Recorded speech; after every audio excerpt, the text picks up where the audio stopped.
this is AP ma'am and we are studying chemistry. बच्चों सबसे पहले हमारा रिवाज पूरा कर लेंगे. पहले होमवर्क का आंसर आपको दे दूं, ठीक है? और जिन बच्चों ने आंसर दिया था वो क्रॉस वेरीफाई कर लो. मुझे बहुत बच्चों ने न्यूट्रॉन्स, प्रोटॉन्स, इलेक्ट्रॉन्स का वो मालूम है, atomic mass number, atomic number find out करना था. Okay, number of neutrons, protons, electrons, उसके भी आंसर्स मैंने आज ही देखे बच्चों के. काफ़ी ज़्यादा बच्चों ने आंसर दिए हैं, मैंने लाइक किया है, आप चेक कर सकते हैं.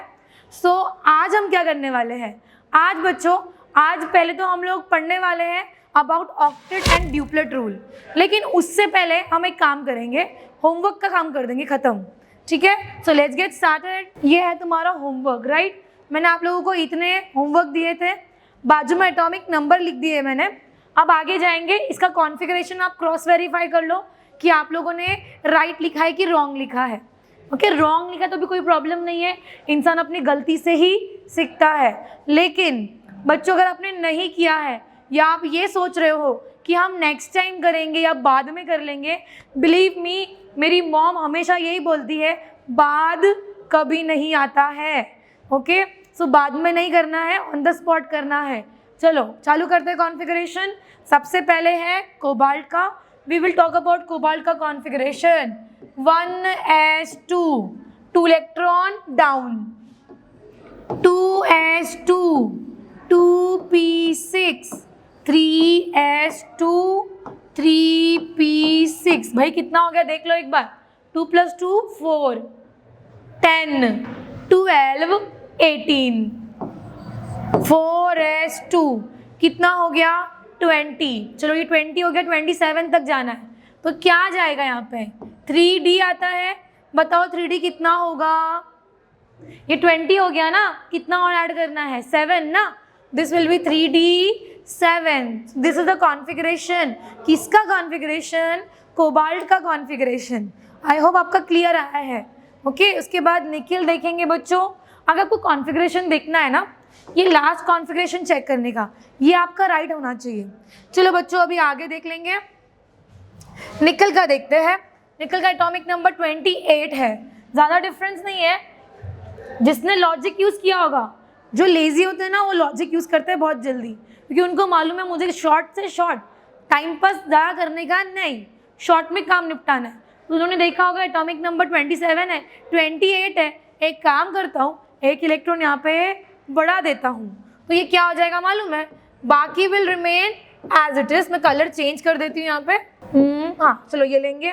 1s2, 2s2, 2p6, 3s2, 3p6, 4s2 and 3d7 के बदले 8.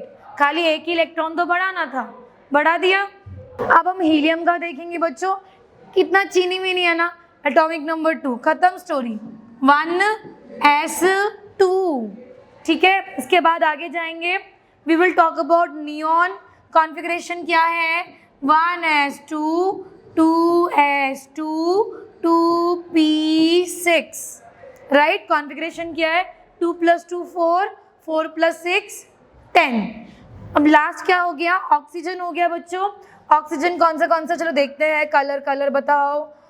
ये कलर लेते, चलो येलो ही लेते हैं. ओके, ऑक्सीजन देखते हैं. 8. क्या होगा? 2 इलेक्ट्रॉन कम कर दो यहाँ से, खत्म स्टोरी. 1s2, 2s2, 2p4. जिसको ये करेक्ट आंसर आया है वो ये सीख चुका है कॉन्फ़िगरेशन, ठीक है? मतलब हमारा ऑलमोस्ट इंपॉर्टेंट कॉन्सेप्ट हमने पढ़ लिया. अब 11th में टेंशन की बात नहीं है. 11th में बच्चों वैसे भी आपको बहुत सारी चीज़ें सीखनी है. जो भी पॉसिबल होता है, छोटी मोटी चीज़ें हैं, वो आप अभी से सीख के रख लो. एक बार में ना समझे तो वैसे भी आपके पास ये वीडियो है, ऑनलाइन लेक्चर है ये, आप उसको 1, 2, 3 बार भी देख सकते हो, ठीक है? So try to do it like maximum time possible. और भी एक काम कर सकते हो, एलिमेंट नंबर 1 to 40 सबका इलेक्ट्रॉनिक कॉन्फ़िगरेशन लिख के देखो, ठीक है? सो 1 to 40 या 1 to 30 इलेक्ट्रॉनिक कॉन्फ़िगरेशन लिख के देखो. तो आज हम आज का टॉपिक चालू करते हैं फाइनली होमवर्क के बाद में. So today's topic is we will learn about duplet and octet rule. Okay, so ये रूल ना बच्चों, जब हम लोग है ना कोई केमिकल बॉन्डिंग करते हैं ओके, कोई बॉन्ड बनाते हैं तो उस बॉन्ड में ना बच्चों ज़रूरी है ये रूल्स। ओके, ये कुछ चीज़ें हैं जो आपको ध्यान रखना पड़ेगा। Although later on this rule was modified, लेकिन वो जब तुमको लेटर ऑन, मतलब तुमको जब तुम 11th में केमिकल बॉन्डिंग जब पढ़ोगे ना तो इसमें कुछ एडिशन आ जाएगा, लेकिन फिलहाल के लिए बच्चों आपको ये रूल पता होना चाहिए। अब ये रूल क्या क्या है? ये रूल बोलता है कि कोई भी, पहले ड्यूप्लेट पढ़ लेते हैं बाद में ऑक्टेट पढ़ेंगे, तो पहले हम ड्यूप्लेट पढ़ लेते हैं। ड्यूप्लेट रूल ये बोलता है कि किसी भी एलिमेंट का अगर खाली फर्स्ट शेल ही उसका आउटर मोस्ट शेल है, वो आउटर मोस्ट शेल को मैं वैलेंस शेल भी बोल सकती हूँ। एक मिनट बच्चों, मैं आपको ये चीज़ ब्लैक बोर्ड में समझाऊंगी। मैं क्या कर सकती हूँ, मैं उस ऑक्टेट ड्यूप्लेट पढ़ रहे हैं, पहले हम लोग क्या पढ़ रहे हैं, ड्यूप्लेट रूल पढ़ रहे हैं। तो बच्चों उसमें let's consider the element hydrogen. Okay, अगर मैं हाइड्रोजन कंसिडर करती हूँ, आपको बहुत अच्छे से पता है the atomic number of hydrogen is 1, मतलब वैलेंस इलेक्ट्रॉन कितना होगा, मतलब आउटर मोस्ट इलेक्ट्रॉन कितना होगा, टोटल इलेक्ट्रॉन जितना होगा उतना ही आउटर मोस्ट इलेक्ट्रॉन होगा। देखो समझने की कोशिश करो बच्चों, ये उसका पहला शेल हो गया, ठीक है। पहले शेल में मैंने क्या कर दिया, पहले शेल में मैंने एक इलेक्ट्रॉन यहाँ पे फिल कर दिया। दूसरा आएगा क्या, नहीं आएगा। क्यों नहीं आएगा, क्योंकि हाइड्रोजन में एक ही इलेक्ट्रॉन्स होते हैं, तो वो इलेक्ट्रॉन मैंने भर दिया। अब हाइड्रोजन का पहला ही शेल क्या हो गया है, आखिरी शेल हो गया। अब ये केस आपको नाइट्रोजन के लिए नहीं मिलेगा, या सोडियम के लिए नहीं मिलेगा, या पोटेशियम के लिए नहीं मिलेगा। कैसे, यहाँ देखो, लेट्स से मैं एग्जांपल लेती हूँ सोडियम। सोडियम में बच्चों क्या है, एटॉमिक नंबर 11 है। क्या है, एटॉमिक नंबर 11। अगर एटॉमिक नंबर 11 है तो उसका पहला शेल होगा, फिर दूसरा शेल होगा, और फिर तीसरा शेल होगा, ठीक है। पहले शेल में बच्चों कितना इलेक्ट्रॉन होगा, पहले शेल में होगा 2 इलेक्ट्रॉन, राइट। पहले शेल में क्या होगा, 2 इलेक्ट्रॉन। अगर आपको नहीं मालूम पड़ रहा है तो ऐसे बच्चों के लिए मैं इलेक्ट्रॉनिक कॉन्फ़िगरेशन लिख देती हूँ। सोडियम एटॉमिक नंबर 11, कॉन्फ़िगरेशन क्या होगा, 1s2 2s2 2p6 and 3s1 बराबर। मतलब इससे मुझे ये मालूम पड़ता है फर्स्ट शेल में कितना इलेक्ट्रॉन है, 2 इलेक्ट्रॉन है। ये दोनों क्या है, ये दोनों सेकेंड शेल ही है ना। This number signifies what, second shell, right. Second shell में S, सेकेंड शेल में P। सो एक फ्लोर में 2 अलग रूम्स हो सकते हैं ना, वैसे सेकेंड शेल में S, सेकेंड शेल में P। तो ये दोनों क्या है, सेकेंड शेल मेंबर्स है।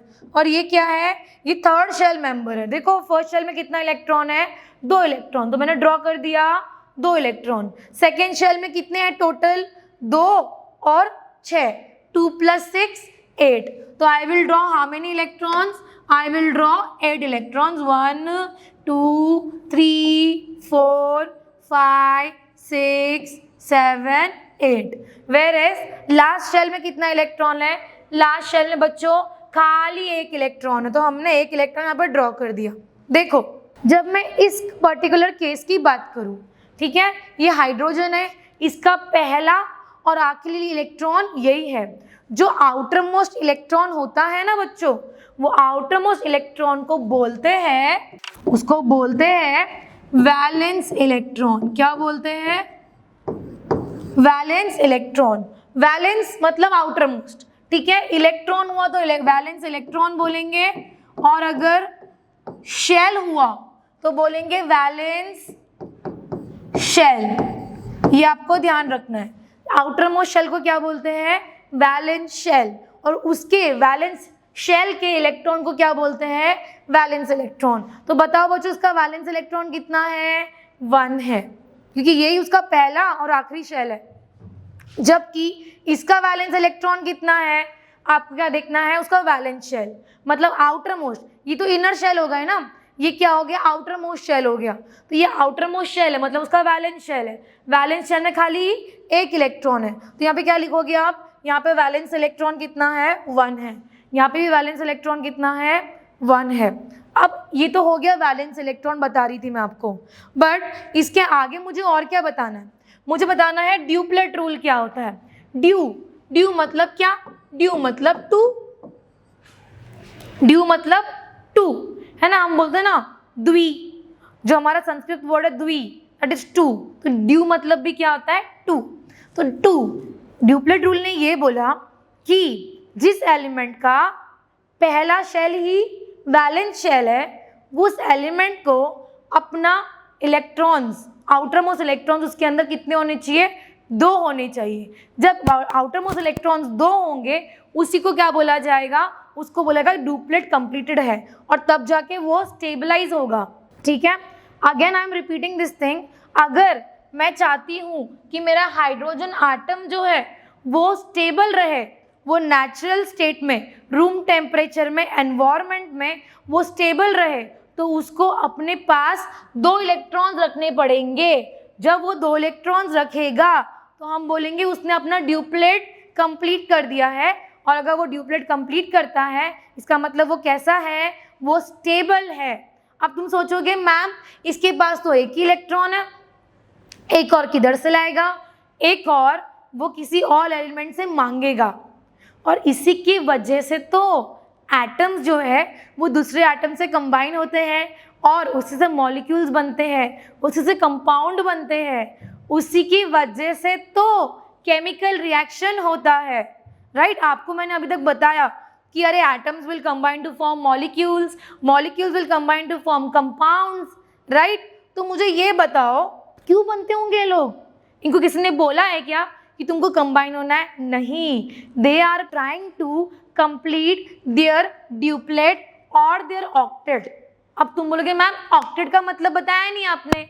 बताती हूँ ना, यही बता देती हूँ, ठीक है, वरना फिर से ड्रॉ करना पड़ेगा। यहाँ पे देखो बच्चों, व्हेन आई से ड्यूप्लेट, ठीक है, वो तो तुमको मालूम पड़ा, ड्यू मतलब टू, जिस एलिमेंट का पहला ही शेल उसका वैलेंस शेल होता है, ओके, उस एलिमेंट को क्या रखना चाहिए? 2 इलेक्ट्रॉन लगना चाहिए।